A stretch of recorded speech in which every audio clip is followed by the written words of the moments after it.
Hello everyone, today I'm going to be making a video off the back of listening to, well, I'm halfway through it actually, Confidence by Katie Piper. I only got this book by accident really. Audible are having a buy one get one free sale, so I got Animal by Sarah Pascoe and I got Katie Piper Confidence book. I am so glad that I got it. It was just meant to be. A lot of the things she's saying are really resonating with me. So I guess a lot of you won't know, and I'm not going to be talking about this very much on my channel at all, but I just thought I'd address it. I have intestinal failure, so that means my intestines, parts of them either aren't working or not working properly. And I have a huge amount of routine related to that, so I struggle to get calories into me, so that goes through a pump, but then that makes me feel ill, and it's all just a vicious circle. And I have POTS syndrome, so I really struggle with my blood pressure. I'm fainting all the time. It's a bit horrendous. And I've got possible EDS, so my joints really hurt, and they're overly stretchy, and my scars don't heal very well and things like that. So and I have got other stuff, but I'm not going to talk about that. That's as much as I want to put out there at the minute. So yeah, I've got quite a lot going on, and that's all been in the last 2-3 years. My life's completely changed, so I'm coming to the end of sixth form. I'm 19, so I've retaken a year. But in the space of 3 years, my life has transformed from like completely normal, maybe a bit unwell, to needing to use a wheelchair, fainting all the time, relying on my mum, not being able to shower by myself, things like that. Very hard things to take on. It's been a very tough few years for us, but we're getting through to the other side of it now, and I think we've done really well. One thing I would like to improve on is my confidence. So I am pretty confident, I'd say, but listening to Katie Piper's book made me realise how self-deprecating I am. So how she said something about how so what is normal. There was a whole chapter on that, and I say it all the time, well, if I was normal, or well, I'm not normal, so. But she highlighted that, does anyone feel normal? Does anyone feel that like their bum's the right size, or their leg's the right size, or that like, thinking about it, I've never been normal because I've always been very into books and a book nerd and in the library all the time, and not necessarily had loads of friends, and I'm not been underage drinking or whatever you class as normal.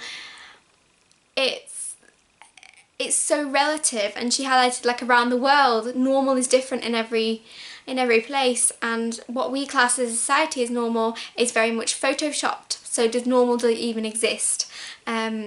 She's made me feel a lot better, and I think I'm going to stop saying that, not start saying that. I'm going to stop saying oh well, it's because I'm not normal. Like, no, this is normal for me. This is my condition, so I need to be less self-deprecating. The second thing is that I'm going to stop thinking about how weird I am. And I know that sounds strange, but I have had a few things happen to me, and a few people come up to me and say things that have really, like, I have taken to heart, and they really ground me down. Yeah, like just before my surgery, someone said to me, oh well, your body's gonna really change, and are you bothered about that? And things like that. And it just, I had much nastier things said to me, but things like that you just take in, and they become part of your thinking. And I'm going to stop taking so much notice of what people say. like I'd say 99% of things that people say to me about my illness or about my poetry or whatever is really, really, really nice. So why on earth am I focusing and getting upset on that 1%? Katie Piper talked about how if you don't give energy to something, so that what they said is a seed, and if you don't water that seed and if you don't look after that seed, then it's not going to take root. And I think that's really clever. So if I just let go of what people have said to me, then I'm not going to take it to heart.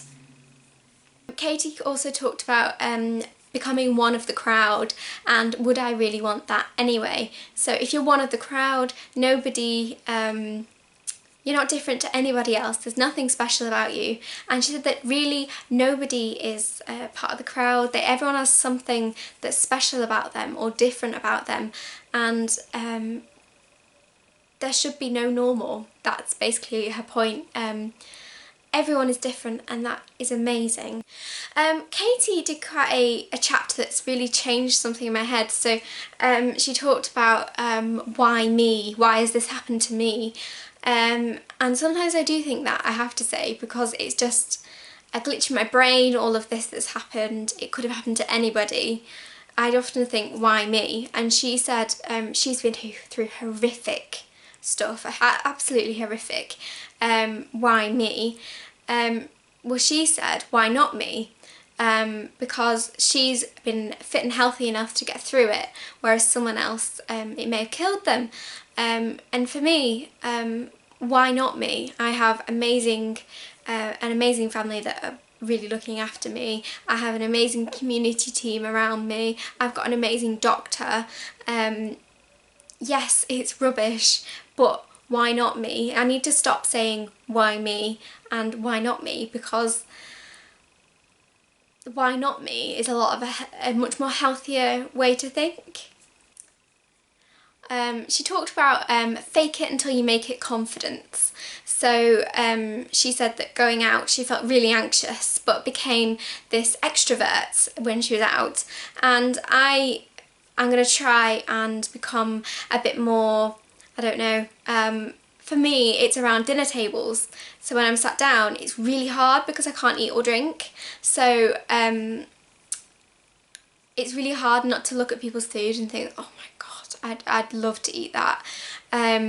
It's really hard, but I just need to fake it until I make it confidence. So I just need to pretend that it isn't bothering me at all. And I have to say that, like, from when I started tube feeding to now, things are a lot easier for me in terms of that. So I don't mind going out for a coffee with my friends, and I don't mind having a sandwich with people. Well, I'm not having a sandwich, they're having a sandwich, but I don't mind that anymore. Whereas at the start, I remember when I first came home, we went to a fish and chip shop, and it was the fish and chip shop that we always went to as a family, and I was sat there with no chips, and that's not, I suggested it. I suggested we go out as a family and we do that, because I thought that was what I needed to happen, but it was obviously too soon for me, and I hadn't had a chance to process what had happened to me. I'd only been out of hospital for a while. So yeah, fake it until you make it confidence. So I found at Christmas that having a colouring book put other people at ease while I was at the dinner table with them at Christmas. So I was obviously happy and occupied, so then they didn't feel awkward about having a second Yorkshire pudding or whatever. So yeah, fake it until you make it. The final thing, and I think I'm going to make a second video on this because she's just changing my perception so much, like it's like the clouds are clearing. She talked about if something that is normal in society is making you unwell, don't do it anymore. So for me, very early mornings make me extremely unwell. So my POTS syndrome, it takes me at least an hour in order to get my blood pressure high enough for me to get out of bed and things like that. And for school's say, I have to start my medicines off at 5:30 in the morning. So it's just, no. So I'm gonna be thinking about alternatives next year that'll avoid early mornings, because during the day later on that's a lot better for my health. It does impact my health, so I need to start thinking about that. It's also made me think that I need to be very, very grateful that I live in the 21st century. So feed pumps, which are what keep me alive, so that's all my calories, all my water goes through a feed pump, through my tummy and down into my bowel, which is where I'm fed. Now feed pumps weren't around 100 years ago, so if I'd been born 100 years ago I wouldn't be alive. So I need to be thankful, so thankful to 20th and 21st century medicine. I'm so lucky, really, in the grand scheme of things. If you take a step back and look at everything, yes, life is hard, but I'm very lucky to be where I am.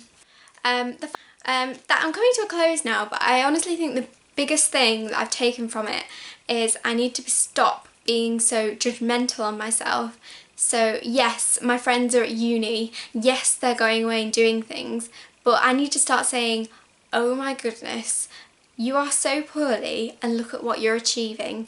I need to start being positive in that way as well, because my POTS syndrome, because of all my other things that I've got going on, is currently untreatable.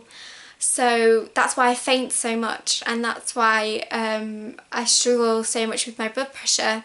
There's no medications that will go down my tube or will sort me out, so I'm very much out on a limb really, and there's no cure for intestinal failure at the minute, so I just need to live with them and be proud of what I'm doing. I have a blog, I do a YouTube, I'm doing my poetry, like that. Those are massive things, and I think even if I wasn't ill, they're massive things, so I need to give myself a break, because I've always been very much a perfectionist. I've always wanted to do my best, I've always wanted to, you know, get an A rather than a B or whatever. I've always wanted to push myself, but I think now I need to accept that I'm not, I was going to say not going to be normal.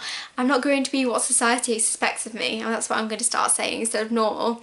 I'm not going to start being what society stereotypically expects of me. I'm going to do what I love with every day. And yeah, thank you, Katie, so much for writing that book. I know our experiences are so different, but you've really helped clear up some things I've had going on in my head. And I hope that I've shared this because I want to watch this when I'm feeling down, and I want to say to myself, look, you're doing okay. It's basically a sit down chat with myself, this, when I'm having down days, but I've also wanted to put this up in case other people are feeling like this, because little things are big things, like getting out of bed in the morning, showering, getting dressed. When you're so poorly, that is such a big achievement, and if you're healthy you probably won't understand that, but how hard it is to do it. And I wouldn't be able to do it without my mum at all, but how hard it is, it's just, yeah, living your life is an achievement, so don't let society tell you it's not. That's my message.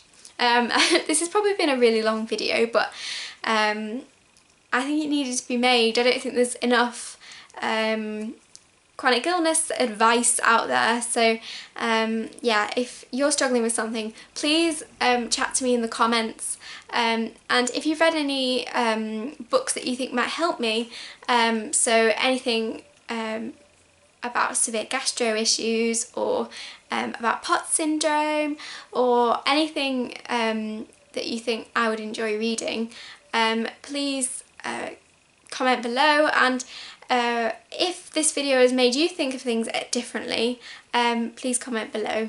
Thank you for watching, and I'll see you again for more of a bookish video next time. Bye!